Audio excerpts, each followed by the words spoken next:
Good morning, good afternoon, good evening, wherever you're viewing from. This is Laura Thompson with TAAN TV, the African American Network, where we have a local feel with a global reach, and you tune into the coffee break. This is a Friday.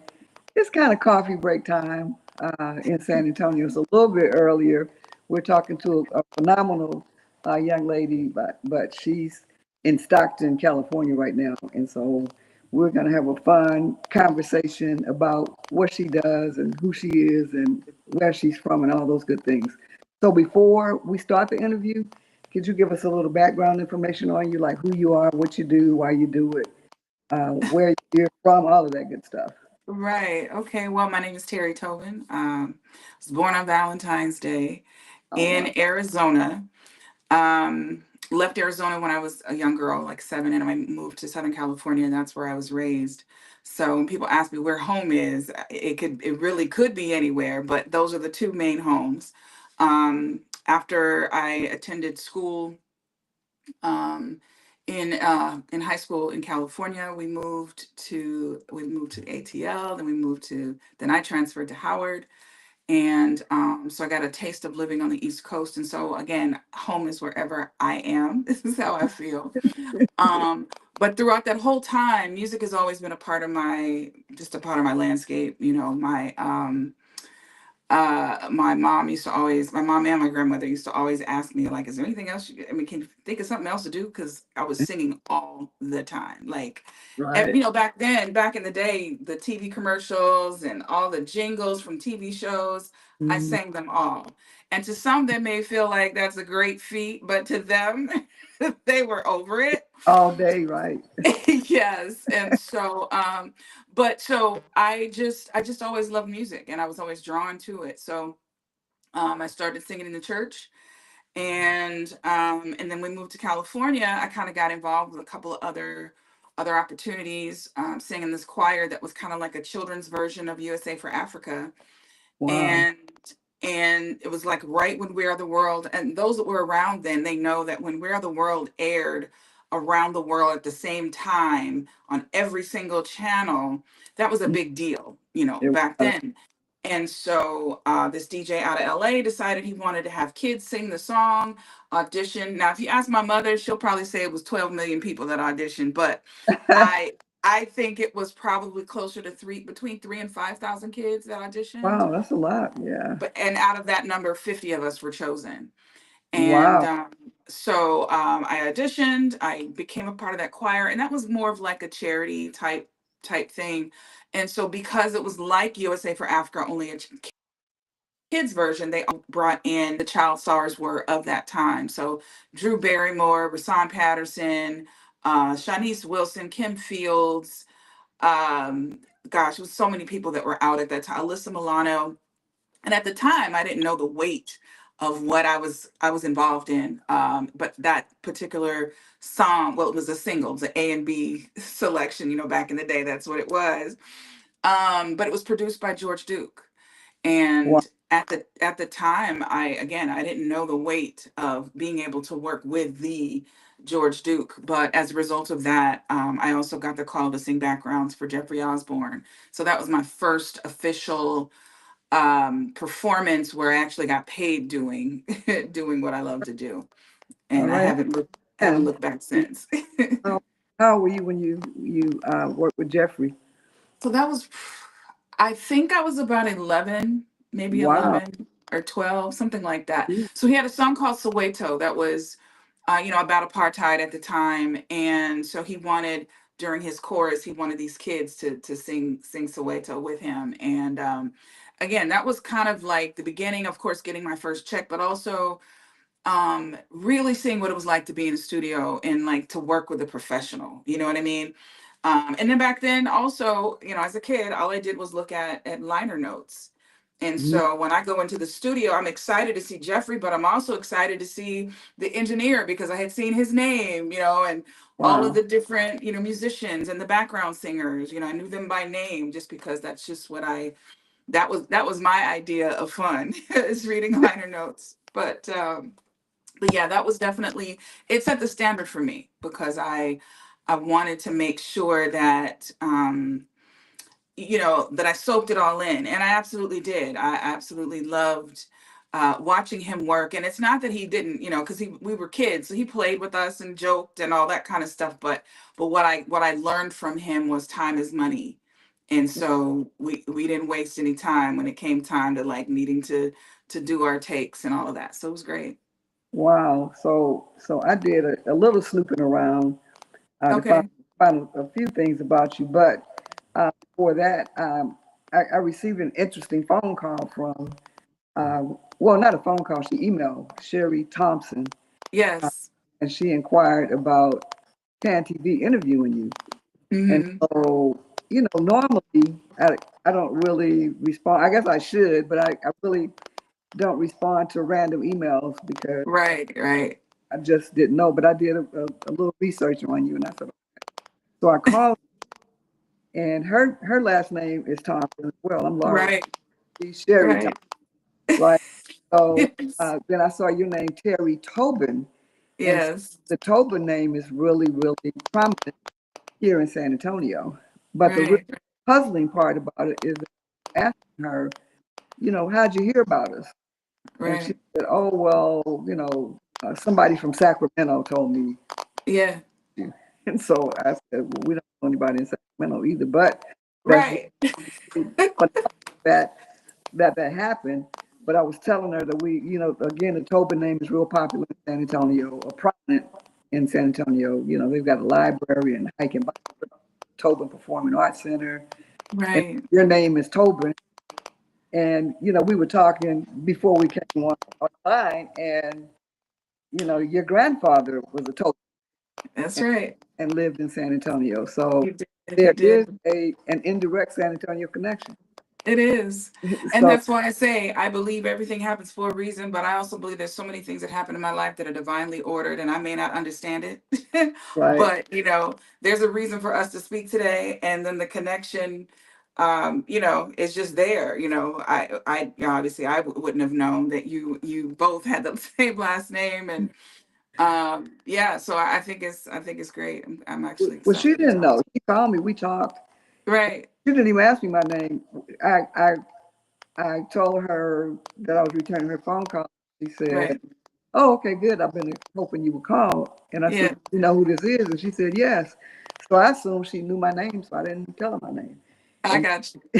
today I called her and she said, I said, "This is Laura Thompson with TAN TV." And she said, "Oh, your last name is Thompson too." And I said, "Yeah, I thought." Mhm. But anywho, this is about you. So, so I did a little snooping around and found out that you perform with a lot of major artists during your career. So can you tell us a little bit about some of the artists? I know you performed with Jeffrey Osborne Yes. and George Duke, but who else? So when I moved, let's see, well, during the time when I was in the choir that I mentioned, of course, I shared the stage then with people that I hadn't, in my mind, I had no business being an 11-year-old being on stage with a Patti LaBelle or, Uh, Janet Jackson. And yeah, you like did. Yeah, literally, you I did. was just getting started in the business. But, because we were doing charity events, a lot of them were invited as well. We had a performance that we did at the Greek Theater in LA.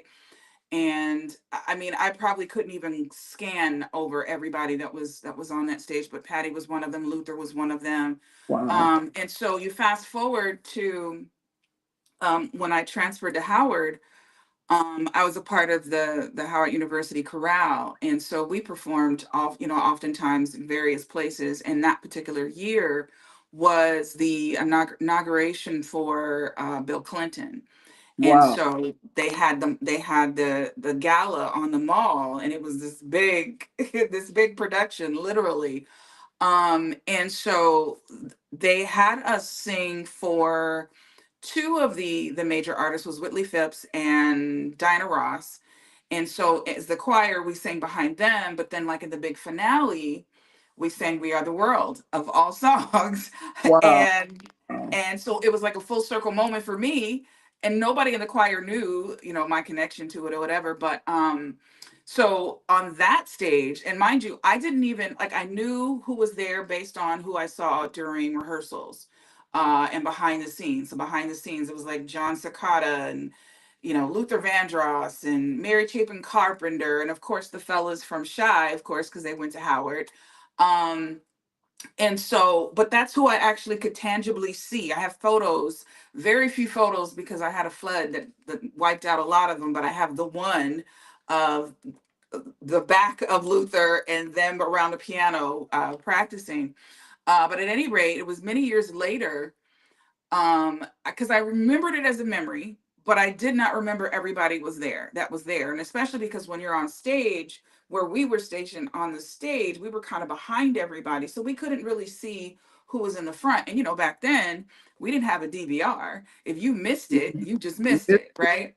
And so a friend of mine reached out to me. This guy's just probably about maybe 10 years ago. He reached out to me, or within 10 years, I'll say. He reached out to me and he was like, I have a photo of you and James Ingram and Kenny Rogers. And I was like, how do you have Wow. a photo? How do you have a photo of me and Kenny Rogers and James Ingram?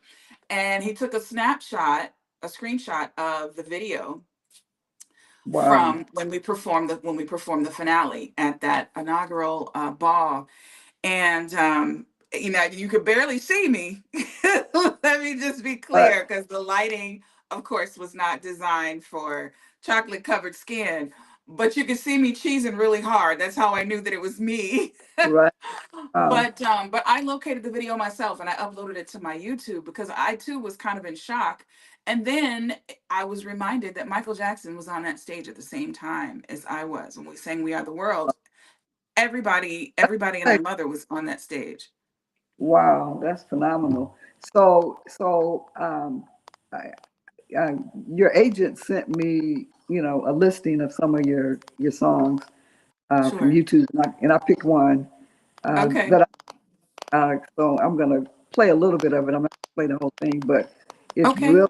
It's really very timely, I think, um, because it gives you the feel of peace and you know um, uh, family and love. And so I just want to play a little bit of it so that Okay. audience can see the magnitude of your work.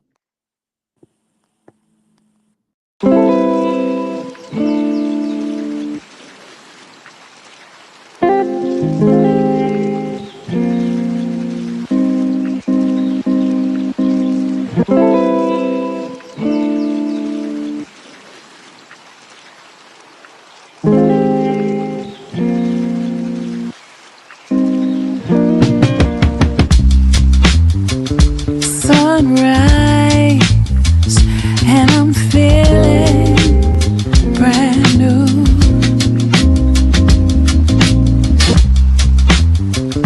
The glow and the reason for it all is slowly coming into view. Every day shines a new light and flowers blooming in my garden. I take a breath and I've already won. I feel it there, here and everywhere. Ooh, child. Yeah, so I think that has a great feel to it. You know, your bio says that you're a songstress, a a songwriter, and a producer. So, what role did Yes. you play in? So in that particular song,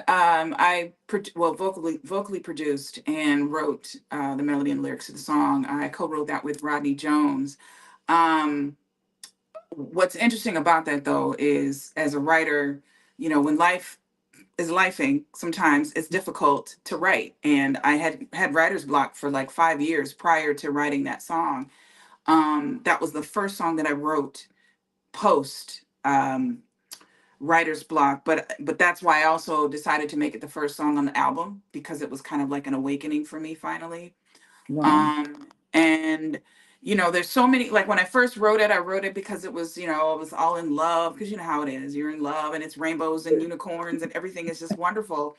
Um, but as I was listening to it after we mixed it, the term, good morning love, Yeah, you at the time it was because that's what was being spoken to me by my significant other.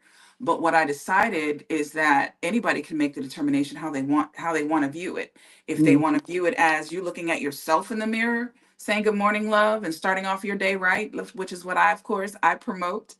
Mm-hmm. Um, but also, it could be you and the most high.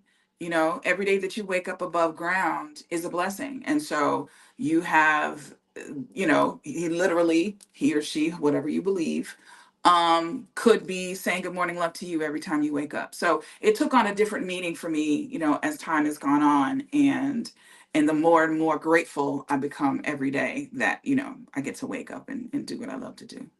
Wow, that's awesome.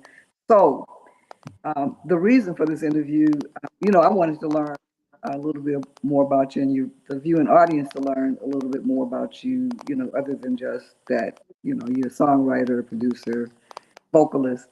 But you're going to be at a second annual jazz festival in Stockton, California Yes, ma'am. tomorrow. Yes. And so tell us a little bit about, how you got involved in that and what people can expect when they go there. So yeah, it's tomorrow in Stockton. It's from 12 to 8. And I just feel honored to be able to bring some of my songs to the stage. I am partnering with Jay White, who's a saxophonist. He also lives in Arizona, so we all flew out this morning. Um, and so we've got a little bit of jazz, a little bit of soul, and the other jazz artists are Phil Denning, Hank Bilal, Kevin Ross, who I absolutely love, who's also another R&B artist, and then our headliner is Raheem Devon. And Wow. so it's really going to be a jam-packed show. We have a tribute to the late great Frankie Beverly. Wow. You can't have a gathering of souls without there being some sort of tribute to him. And then Jay and I are doing a tribute to the late Angie Stone as well. Wow. Because Angie has also been a part of the organization that's put these shows on. She's been involved with them for a lot of years, and so it was only right for us to pay homage to her as Absolutely. well. So Absolutely. it's going to be a great show. Wow. So it's crazy when I received your photos. Uh, for some reason, the first person I thought of was Angie Stone. I don't know why. Yeah. And I'm like, Laura, this is not Angie Stone. This is Teri Yeah. Tobin. Um, Yeah, a lot of people, but if my entirety of my independent career, they've always compared us. Not even just compared us, but they always, oh, you remind me of Angie. And part of it, I'm sure, is the stature, because I'm a curvy woman. You know what I mean? I'm a chocolate sister. But the irony to all of that is, I probably would not have had an independent career had it not been for the fact that the songs that we wrote and pitched to her team, they declined them. So wow. the song that I have called Free, we're doing that tomorrow. I released it independently. It was number one for 13 weeks in the UK Soul Chart. Wow. And prior to that, I had been told I didn't have the look to be an independent artist and all these different things. And so I was focusing on songwriting at that time. And so we pitched it to her team, and they passed on it. And Wow. so when they passed on it, and some other people that we pitched to passed on some of those songs, I was like, well, maybe God's trying to tell me something. Maybe it's because I Wow. need to put this music out. So I find it's the strangest thing to me that had she not passed on them, I probably would not have had the gumption to finally release them as my own. And truth be told, I don't know whether she personally ever heard the music. Because Yeah. when you Oh. have people, you have a team, they make decisions for you. Hmm. But yeah, so it's a full circle moment for me to be able to pay tribute to her, but also, speak her name, because she was worthy of definitely getting more than what she got in the time that she was here. Wow. And, she might have passed that spirit on to you. You never know. Somebody else said that to me, and I just got chills when you said that. But somebody else mentioned that to me as well, and I just again, I appreciate the opportunity to be able to share share my music with people. And when people say that it resonates with them in some way, some form, if tomorrow, if you wake up and you look at yourself in the morning and say good morning, love, then mission accomplished. That's what Hmm. that's all I care about. So Yeah, I love it. I love it. But God knew, so He didn't really turn. You didn't really get turned down, exactly. but that it motivated you to move forward on it. So this is, Absolutely. that song is a wonderful song. I'm going to use that song. I listen to different songs to motivate me. So, I'm focusing on peace. And so that Absolutely. song gave me peace. And so we use that song in the mornings as one of my most. Absolutely. So, Yes. so the event is tomorrow. The jazz festival is tomorrow. Yes. Yes, ma'am. So, June 21st. so what time? Do you know what time it's going to be, and what time you might go on and people can tune in? So, I believe the doors open at 12. I know they have a couple of other acts that are going to go on before us, but Jay and I are kind of the newbies of the crew, so we'll get start earlier in the day, in the afternoon sometime, and then they keep adding more artists as time goes on. But it's from 12 to 8 tomorrow at the Weber Point Waterfront Center. Wow, I haven't seen this space yet, but all the pictures I've seen, and all you got to do is tell me waterfront, and I'm sold because I live in oh, Arizona. So, wow. So it so sounds a breeze is appreciated. wow, and that's kind of the waterfront is kind of the theme of your the song that we just Exactly, played. exactly. So it's super exciting. I'm so glad that I had an opportunity to speak with you. I wasn't expecting it, um, and it just kind of popped up in my email box, and here you are. Yeah. Um, so, so tell us a little bit about you. You're going to be at this jazz festival, but I'm sure you have some upcoming things coming up I that you do. I share with us. do. So I'm preparing to branch out because I released this album called Forever in February. And so the goal is to kind of pop up in certain cities as much as possible to kind of share the new music. This is my fifth project. And so what I had not been able to do prior to now is to be able to tour as much before being a single parent. I had to obviously choose motherhood over those things. But now that my son is an adult, I am, trying to take advantage of those things. But so I'll be in DC on August 13th. I have some other dates that it's not solidified yet, but let's just say that I will definitely be on the East Coast, looking to bring some dates to the Carolinas and Atlanta.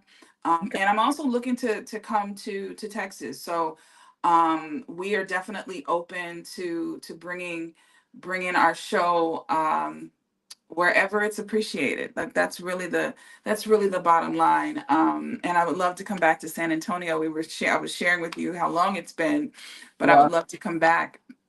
I would love to come back. So definitely working on that as well.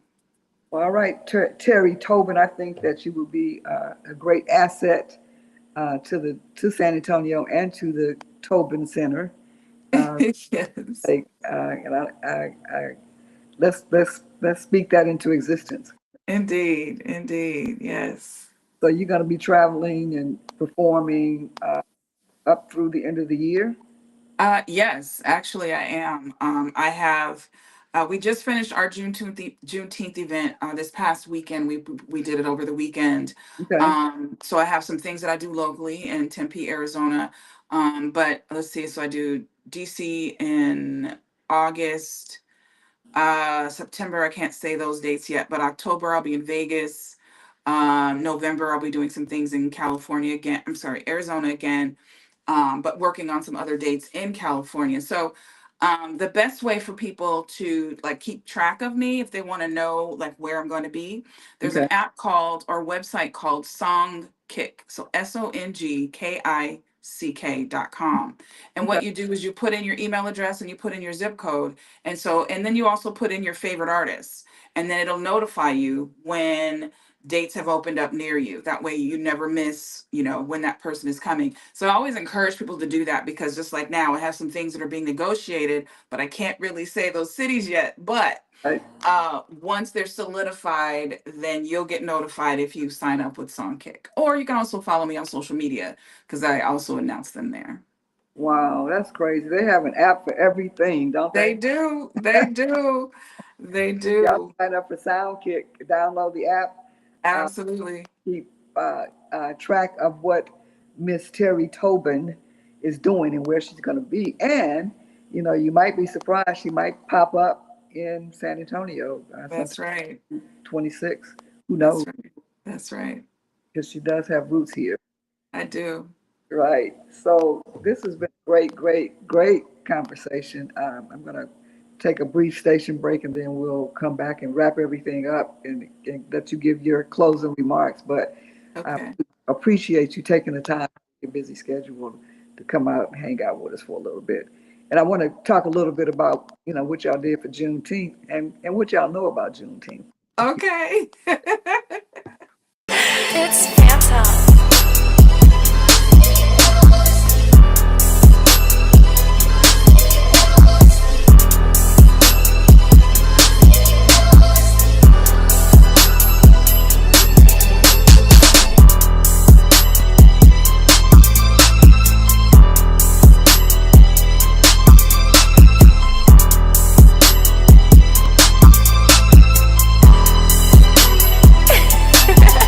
It's Fanta.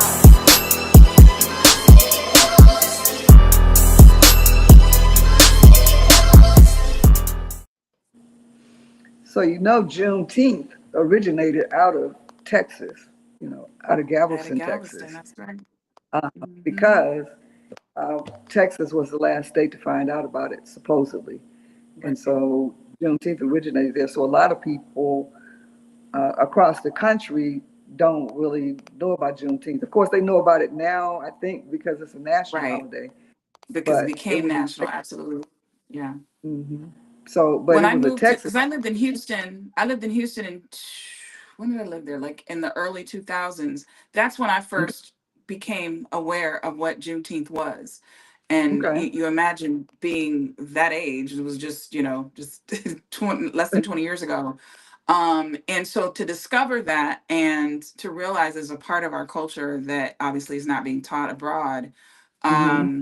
um, for me, I always want to be a part of, be on the right side of the culture, the right side of history. And so no matter what city I'm living in, I want to try to be a part of that. So Wow. and we did our thing. It's not to pat ourselves on the back, but we wanted to make sure that it wasn't just a party. It wasn't just people listening to music. Not there's anything wrong with that, because that's a big part of our culture. But we also wanted to make sure that we had things that were educational, because it's Mhm. a all family friendly event.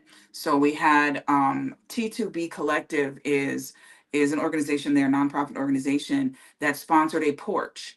Wow. And we, Oh, we wow. put a makeshift porch, and we had the elders telling stories. Oh, wow. And it was a beautiful, I get chills when I think about it. It was beautiful. We also had a VR experience. Of course, nobody else in Arizona was doing it.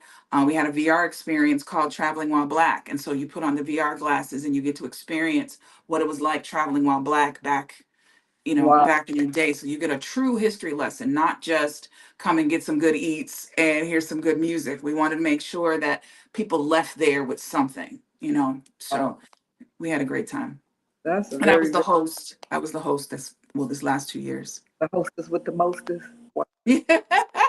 Well, that's what they tell me. No, right. So wow, that was a very creative way to educate people because it was fun. Yes. It included a little technology, so I'm sure Mhm. that kids were interested in participating and hearing those stories. Absolutely. Then to bring in the older people to tell stories, Absolutely. made everybody feel a part of it. So Absolutely. that's very phenomenal. We have a Juneteenth parade. It's the 27th annual this year. Oh, Uh, nice.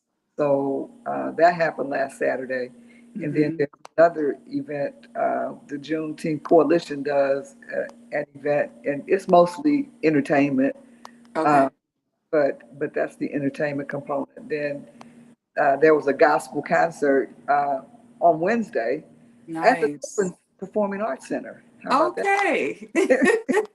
They brought down Bobby, Imagine that. I love it. right? Right, and they brought down Bobby Jones. Uh, Oh, so nice. performed with a few of the local gospel choirs here in San Antonio. Yeah. And then tomorrow is the block party. You saw the promo for that.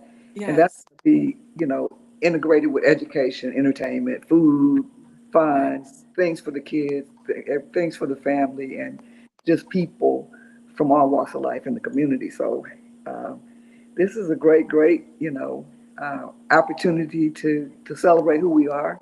And Absolutely. again, music is a great part of our culture because I think Right. it kept us going. Back in the day, that music was kind of like the the the thing that flowed that helped us Hmm. cope with some of the things that we had to endure. So Right. And it we helped us communicate. It helped us communicate so that no other. right, they made Hmm. up different little things to Exactly. flow. So we're a great people. You're a great artist. I wish you much success, Thank you. not only for tomorrow night, but your entire future. I think your music is breathtaking, at least Wow. that I heard. And so we can't wait for the opportunity to have you to perform at the Tobin Performing Arts Center. That's And right. We're gonna make that happen. yeah, you're gonna draw a lot of people. They're gonna say, "Oh, one of the Tobins are Right. uh, That's right. So we look forward to it, and thank you so much for stopping by, taking time out of your busy schedule before your performance tomorrow. We wish you much success. You've been Thank you. tuned into TAN TV, the African American Network, where we have a local feel with the global reach, and we've been here speaking with the phenomenal, amazing, um, fabulous Teri Tobin. So thank Thank you so much you. for stopping in, and Thank good luck you. tomorrow night. Ciao. Thank you.